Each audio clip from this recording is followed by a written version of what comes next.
Hey you, how's it going? My name is Ruby Price and you're listening to episode 45 of Fresh from the Scene. Before we get started, if you do enjoy this podcast, please do something about it. Share the podcast on socials, review the podcast on Apple Podcasts, or rate the podcast on Spotify. And if you're listening to it on a platform you're not subscribed on, please help me out with a like and a subscribe. Plus, you can always support me on Patreon as an extra incentive. Sometimes it feels like you and I are strangers, but eventually this parasocial link between you and I will matter. We won't just be strangers, but who knows, we could even be cowboys. Look, it's hard to come up with a punny intro for a band with about 4 songs. Some people could do it in their sleep, but I'm no somnambulist. What can I say? The longer this goes on, the more it feels like Ocean Drain, so how about I just get on with it? Today's guests are your Chemo Boys Deathlounge on episode 45 of Fresh from the Scene.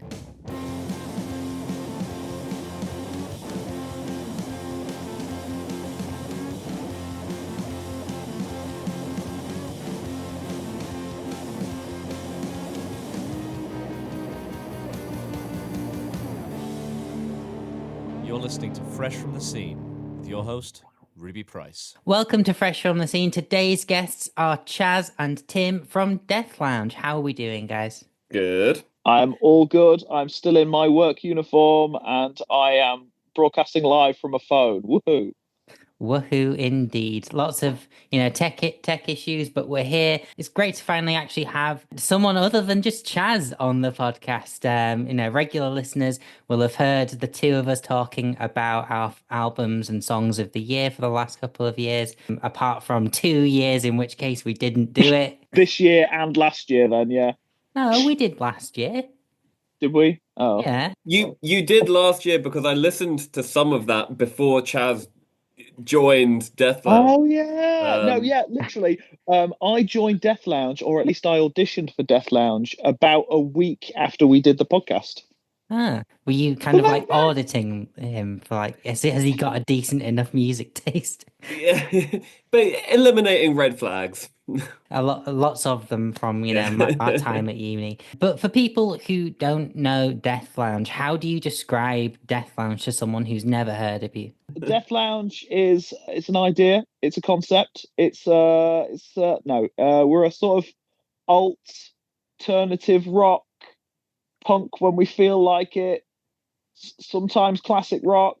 It really, I think alternative is probably the best way to describe us. We lean way more towards the punky side of things. We have way more of an emo sound than most alternative bands, which often mean that we get put on. We're a little too heavy sometimes for indie gigs and a little too indie for heavy gigs. So fun. Alternative's great, isn't it? Because it covers all manner of sins. Like if I had my way, truly, I would just describe us as a rock band. I realize that is like completely useless to anyone who's trying to get into your sound, but like honestly, and so wanky, and so wanky too. What? How is that more wanky than like endlessly subdividing your metal subgenres? There are so many genres now. We're a rock band, got a straight up rock and roll. Everyone who plays anything different, posers, man. No, but the good thing about like the alternative label and the rock label is if we want to do an industrial song 10 years down the line, we absolutely can. We've got license to. Exactly. And if we want to release a song that sounds like an ABBA track, we absolutely can, and we have. So all good. Yeah, there is definitely that kind of advantage. Like most people don't care about genre these days. Like we've definitely had this conversation before, me and Chazz, like either offline or, through several years of music journalism courses.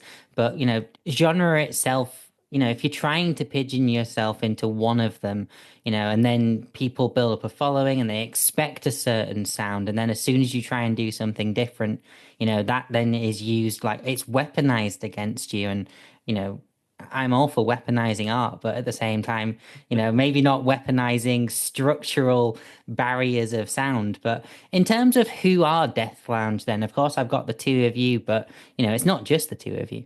Yet. We're working on a 2-man project. I mean, Pat and Marcos are not going to like that. Deathlounge are we are 4 individuals. We all have creative control to write and flesh out every song. There's no song I would say we've written that is no one person's baby, no one person's song. We are a 4-man unit.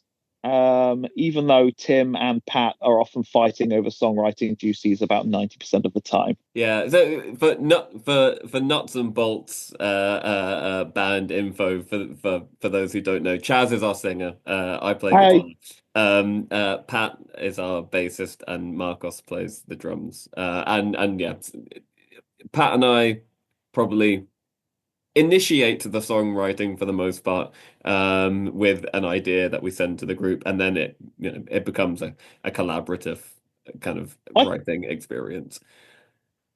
I quite like having you and Pat write the songs, like both of you write individual songs, because it always ends up, if you listen to a Deathlounge song, you can always pick what song was written by Tim and what song was written by Pat, because Tim writes our punkier songs, the ones that go hard in the paint, and then Pat writes our more intricate songs that take a lot more digesting, as it were. Yeah. So in that kind of vein, then I'll start with Tim at the very least. Like, what kind of like influences, come to Deathlounge, of course, because you have that kind of wide scope of sound. Like, obviously, there'll be a lot of sort of different things that you'd expect, not necessarily expect, I'm guessing, as well. Yeah. So, what are your influences is probably my second favorite question after how would you describe your sound? So basically, the first 2 questions of this show. Yeah. I guess a lot of punk, indie rock, and a lot of kind of emo and post-hardcore. Um, yeah. I say indie rock. I should qualify that.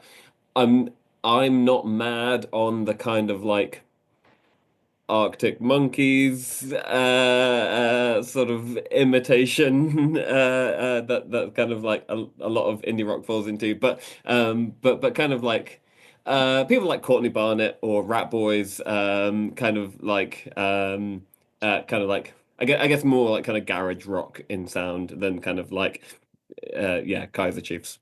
My music listening is probably broader than what I kind of bring to the table in terms of songwriting influences. But yeah, listen to kind of yeah, all sorts, pop, country, uh, kind of dabble in metal. I used to be a proper metalhead as a teenager. One or two bands I've kind of stuck with, but yeah, gravitated more towards punk as I got older and more mature. Yeah, I mean, I would describe the music that you listen to outside of just being like the musical influences themselves as also being influences as well, because, when we're writing music, we pick things up just from anything that we're listening to, not necessarily things that, we want to sort of fit within the same area of what we're actually writing and things like that. And one of the things that I was looking back through during like a bit of prep for this show was like a few conversations that me and Chazz had whilst I was making my EP in 2021. And Chazz ended up writing basically an entirely different song using the instrumentation that I'd written to what I would ultimately write. And I feel like, there is certainly something to be said for how you can be given the same starting kit and create something completely different and both equally valid in their own rights. Totally, yeah. Thank you so much for bringing that up, Ruby, because I have been meaning to ask you very officially and on this podcast, when is my Magnolia remix coming out? What can I say? Sometimes I need something to, put me in an emo zone. And speaking of emo, let's talk about some emo punk from York then, because of course you guys have recently released an EP, Deathlounge by Deathlounge. Tell me about actually kind of like recording and releasing Deathlounge. It was actually very strange. It was a very strange story. We actually played our first gig in Parish in Huddersfield. And that's where it all started. Literally our first gig, we were supporting Bristol post-punk band Erotic Secrets of Pompeii. And after the gig, we get a message from a PhD student called Maya Allen, very talented, lovely person, and she turns out she wanted some help with her PhD. She was looking for an alternative sounding band to record, and that's how we sort of fell in with Maya. We actually we recorded the EP Deathlounge by Deathlounge at Huddersfield University, and yeah, it was amazing. It was a really fun couple of days. As Chazz said, yeah, kind of like very fortuitous that Maya happened to be at our gig and offered us free recording, which like we would not have been releasing this EP had we had to pay for lots of studio time. So it was recorded over a weekend, July last year. Tracked all the instruments live in a day, added vocals on day two. Recording process was very straightforward. Punk in ethos in that way, even if kind of not necessarily like strictly punk in sound. And then Maya did a great job recording it, mixing it, and releasing it. Kind of just self-released with chosen kind of music publisher service online that will take a percentage of royalties. I expect we will earn nothing from our streaming numbers, so they can have whatever percentage of nothing they want. And that's why things like Bandcamp Friday are, preferable at the very least to the monolith that is Spotify and Apple Music at the very least, who will give Yes. you fuck all for, putting out this creative, outlet and things like that. But I did want to touch on the fact that I think that the instrumentals were kind of recorded as an almost live performance together, because that is something that doesn't necessarily happen as much these days. And as you say, very much kind of like in that punk ethos, it's very much a kind of like musician like focus style of recording. How did that kind of go? Like how did that bring another element to it? Because of course, playing together just has that other side of things. Yeah, I mean that's kind of all we know is playing in a room together. I think like it. Yes, it is perhaps kind of not super common, certainly not the kind of like the go-to in like most kind of produced rock music, broadly speaking. But it felt very natural to us to do it that way because that's how we play together. I'm slightly kind of like pig-headed and ideological about it. Like, no, this is the only way to record, but also has the benefit of like it's the quick like given like as long as everyone kind of knows the songs really well, and we do, it's the quickest way to get songs recorded.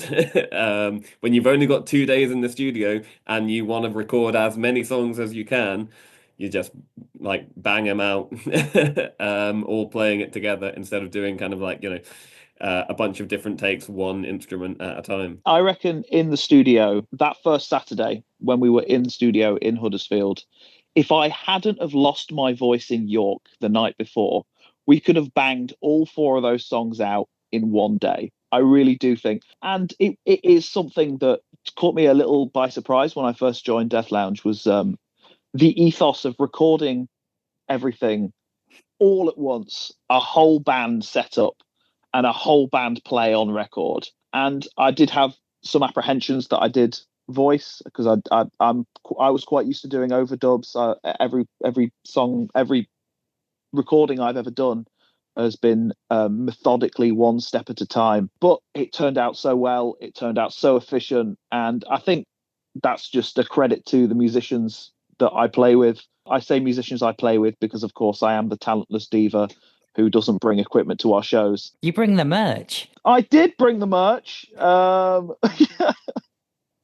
After four or five shows, no merch sales. You stop bringing the merch. But there is merch available. Please come to our shows. I mean, as you know, an owner of a girly pop bracelet and a tote bag, go to the shows, buy some merch. But yeah, absolutely, like that very efficient style of recording as well. It can't be understated, I think. But also very much reliant on all four of you very much being here's the parts, we've got it right. But also it gives you that chance to maybe even like feel things out because you're obviously in that room playing together. Yeah, obviously recording it over 2 days. That's a very efficient way of maximizing the amount of studio time and well, the amount of studio time you've got versus the performance and things like that. Kind of breaking it down then, like not necessarily song by song, but into just a few of the songs. You had Eventually, which was played on BBC Introducing just last week at the time of recording, by Jericho Keys. How's that as a sort of like experience? You've had music played on the radio, like. Surely that's a good sign of things to come as well. I haven't shut up about it for a week. I swear to God, every single person I can possibly tell, I've been on the radio. Yeah, something we put our heart and soul into has been on BBC Radio. So proud. It's yeah. I don't know. I have not shut up about it to anyone who'd listen, whether at work, at home, everywhere. It's amazing. I was so excited. Yeah, it's a trip. Such a difference in response, but absolutely. Oh, Tim, a man of many words. Yeah, absolutely. Though, like it certainly is a bit of like validation, vindication. There's obviously a lot of work that goes into these things, and just I think having the appreciation as well of it all. You had Eventually played. It's a very raw and emotional song. It's got a clap, clap, clap, clap in it, which is just kind of like it's the standard now. Like everybody's got to have a clap, clap song, really, don't they? Straight out the Enter Shikari playbook. Absolutely. And I'm proud to report one of the few musical moments I contributed to that song. 10 out of 10. Integral. I'd argue as important, or perhaps even more important than Pat's bass solo. Absolutely. But no, yeah, I think that's fast becoming, from the people I'm talking to, one of the favorites from the EP, and rightly so. I do think it's one of my favorite choruses that I've ever written, definitely for sure. And when I first joined Deathlounge, it was one of the pre-prepared songs they had ready to go. And it's the first, and ironic that it was the first one I latched onto, the first one that I had ready to go, the first one that I had lyrics for immediately off the top of my head. It was the song that I auditioned. I went to my second audition for Deathlounge. It was the song that I did for that, to show them that I could sing. You say audition. To be clear, this was not a like three of us behind one side of a table and you doing your recital. No, Pat had his jeans all the way up to his navel like Simon Cowell, and big red buzzers. Yeah, Cross. I distinctly remember you wearing a Sharon Osbourne wig. What were we talking about? Have you got the Deathlounge factor? Absolutely. But yeah, showing your worth eventually, as we knew you would at some point, Chazz. Second track, Ocean Drain. It's a bit of a love song, and there's a reference, I believe, to The Killers with listening to Sam's Town during one of the lyrics. Correct. Yes. The first of many, many, many references I have in my lyrics. It's actually become somewhat of a cliche in my lyrics that I reference back to better bands and better singers than I. But yes, that song was that also one of the ones that were ready to go? No, don't believe so. No, it wasn't. No, we wrote that. Yeah. Either way, the lyrics of that one were written mostly about it was about Whitby, and it's a sort of emotional, overly romanticized Whitby, and it was a tribute to my partner Hannah, who is listening and in the room. I will just say I love Chazz's lyrical references to other bands. I could go on a soapbox about this, but yeah, in a lot of music that I really enjoy, there's all kinds of kind of intertextual references all over the shop. My like all-time favorite band, The Hold Steady, lyrics just absolutely like dense with references to other bands and songs. Yeah, it's something that I think is really neat. and Chazz happens to be quite good at working them into his lyrics. So yeah, it puts a big old smile on my face when I'm like, hey, is that a thing? Yeah. I just hope I don't get sued anytime soon. That would be, well, I don't know. We have to break 1,000 streams yet before I get sued, I reckon. Brandon Flowers is coming for you. Thank you, Brandon Flowers. You can have 20% of all the zero pounds I'm making from Ocean Drain right now. I mean, he's from Las Vegas. I don't think he needs the extra money, but I'm sure some record executive is like, how dare this little punk band from York, reference one of the greatest indie albums that was, released in the mid noughties.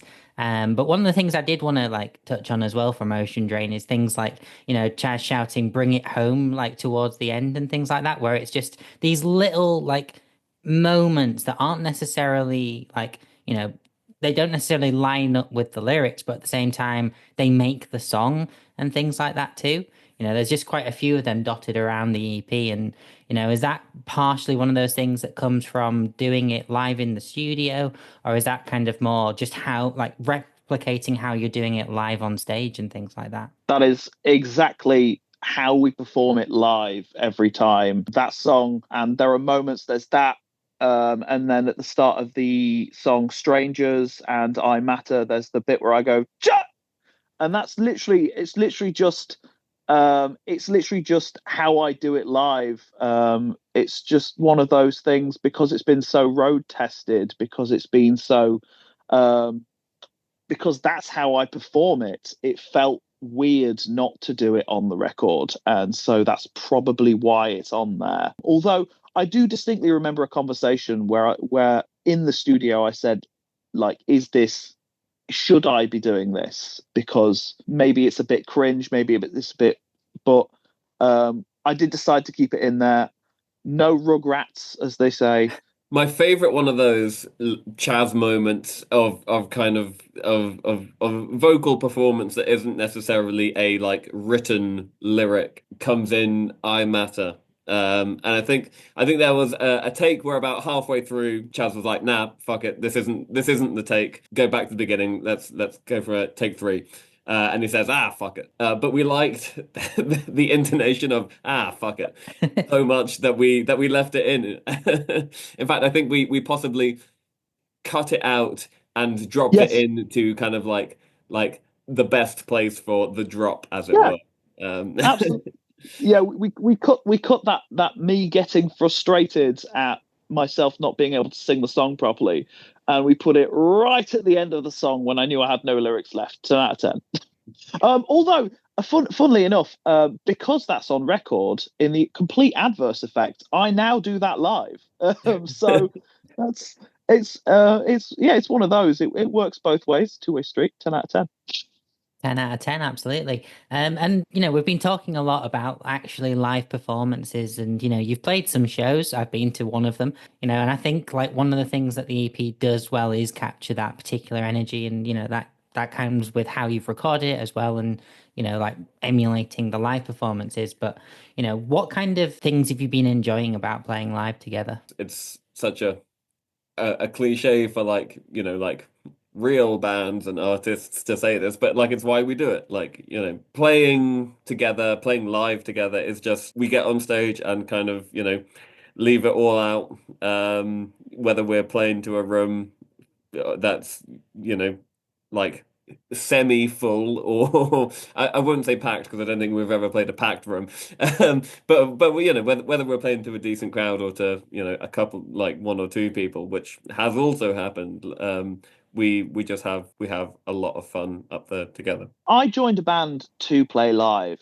Whether we release anything ever again, I would take those live shows over recording music any day of the week, because it's what I joined a band for. It's the catharsis of being able to fling myself around, scream my head off at some people who really don't expect it sometimes, and sometimes it's nice to surprise people. It's nice to be able to shout my own poetry at people and not have them tell me to shut up. That's nice. No, but it's a joke. But it really, I got into it for the catharsis of it, the catharsis of playing music live, even down to the nerves before you go on stage, and then it's like breaking through a glass ceiling. You can breathe again and just have fun, and then come off stage knowing you left everything on that stage. I don't know. There's nothing like it. It's one of the best experiences that I've ever had the pleasure of knowing, and long may it continue. It's I don't know. It's the best feeling ever, in my opinion. Volume is if you've never performed music live, one thing that might not come to mind immediately is like getting to play your music at ear-splitting volume is extremely cathartic because I can play the guitar at home, but it's not as satisfying as like feeling a gust of wind because you're standing right next to the crash cymbal and Marcus has just hit it. Like feeling that kind of like deep vibration in your sternum through like the like low mid frequencies of the bass. Like it's yeah. I think that's an experience that it's a feeling that you get when you're attending live shows as well. Is just being kind of like completely awash in a sea of noise. It's a feeling that you get from live shows, and is kind of amplified even more when it's your own music that you are kind of just completely drowning out everything else with. Yeah, it's been about 10 years since the last time I performed live in front of people, and I feel I resonate so much with what you've just been saying, pun intended. Yeah. But yeah, like the feeling as well of like being just at a live show, like, you experience it so much more viscerally than any other form of like, art form almost. It's kind of a bit like going to like an art like display or something like that. Like you can look at pictures on your phone, you can look at pictures on a screen, but when you can actually see the brushstrokes and things like that, so different, but you're viewing the same bit of media, which is such a way of dumbing it down and stripping it back, like by describing it. But yeah, absolutely. And speaking of live shows, of course, you've got the EP release party at the Basement in York on the 29th of March. You're promising a big night of riffs, emo melodies, and weird time signatures. How true is that? I can't speak for the time signatures. I can definitely speak on the emo riffage, which is definitely going to occur. And no, it's going to be an excellent night. It's going to be a fantastic night. It's going to be very loud. We've got some excellent support bands joining us. It's going to be a night full of shocks, full of surprises, full of frivolity. It's going to be chaotic. It's going to be wonderful. It's going to be sad. It's going to be amazing. It's going to be fantastic. It's gonna rule, man. Putting on our first proper show that we've been organising ourselves, and I'm so excited for next Saturday. Hell yeah! I mean, when this goes up, it probably won't be next Saturday, but still, 29th of March, Basement of Picture House, York. Yes, be there. So Tim, hometown show. Yeah, kind of. I mean, we call ourselves a York band. I'm the only member of the band that lives in York. Chazz I'm around York. Let's not give my exact postcode. I'm not doxing myself on this podcast. is in an undisclosed location south of York. Marcos, an undisclosed Black Ops site to somewhere to the east of York, and Pat somewhere to the north of York. So it's quite handy for me that York is the kind of the central point for us all, because it means I don't have to go very far for rehearsals. Sometimes we rehearse in Tim's garage, so he literally has to walk 2 minutes away. Yeah. So yeah, although we don't all live in York, we are a York band. So yeah, hometown show, which will be fun. There's nothing like a hometown show, it's where you see like all the other bands, like, it's where you see a lot of your own bands playing. Like one of the things I always wanted to do, just by being a resident of Huddersfield, was play at Parish. Sadly, it looks like that might not never actually occur at the Yeah, moment, given yeah, what's going on there, which is completely ridiculous. yeah. Um, Hashtag save parish, save parish. Absolutely. 100% agree. Like it'd be ridiculous to lose Parish in Huddersfield. You know, it's been Yeah. a long stay venue, and deserves all the support that it's getting at the moment. But yeah, absolutely. Hometown shows, brilliant.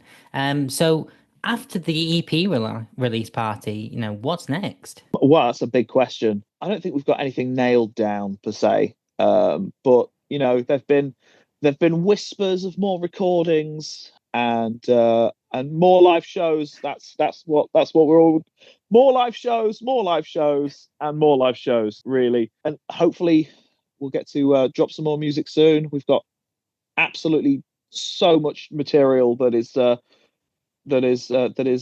in our arsenal right now, and so much more material on the way as well. We're such a proactive band, constantly writing. I think you ask what's on the horizon, a triple album, maybe at some point, hopefully.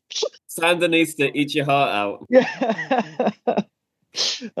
Yeah, a Dream Theater-esque double album. That's what's going to come out next. To go from, you know, some live demos to a 4-track EP to, you know, a fucking rock opera triple album thing. Why not? Ooh, rock opera. Now that sounds like an idea. Don't joke about that, because I do have one. I do have a concept that I have in my back pocket. And I look forward to it massively. At some point on the horizon, there's going to be a whole Cowboys Western themed EP, and that's going to be. I'm so looking forward to that. Yeah, I mean, loads of stuff on the horizon, just nothing nailed down, Rubes. So thanks for that. You're welcome. But anyway, like from the vibe, obviously, of course, it's very much about live performances, just playing music together and generally just having a good time, I think, ultimately, because, you know, who wants to have a career in music in 2025? Not me, that's for sure. On that note, let's transition into the quick fire round. So, starting off with the first one, what's your go-to comfort food? Singapore noodles from the Chinese takeaway. Burgers, because I'm a big fat boy. Incredible. We love Physical or digital media? Physical. Physical, 100%. MIDI instruments or real instruments? Real instruments. Same. Next. Come on. Give us hard ones. Depends on the genre. Next. All right, then best place to play a show. A pub. Next. No. Best place to play a show. Pubs. Little independent clubs. Yeah. The basement of someone's house. Very punk, very punk. Thank you. I What's don't your know go? anyone with a basement. We can't play basement shows. I don't know anyone with a basement. Unfortunately, my happen, cell is Tim. very dank and it's not very suitable for performing in. We'll see about that, Ruse. Contact us after this show. What's your go-to record? Oh, mine is Head on the Door by The Cure, 1987. One of the best albums ever made. The Cure, with their pop sensibilities and all their goth nonsense on show, one of the greatest albums ever made. If I'm ever sad, if I'm ever happy, I'll put that record on. 10 out of 10. Great shout. I mean, I don't know. Changes with mood, changes with season. I have summer records and I have winter records. But I'll go like the quintessential album by my all-time favorite band, Boys and Girls in America by The Hold Steady. Recommend a song. From us or just in general? A song.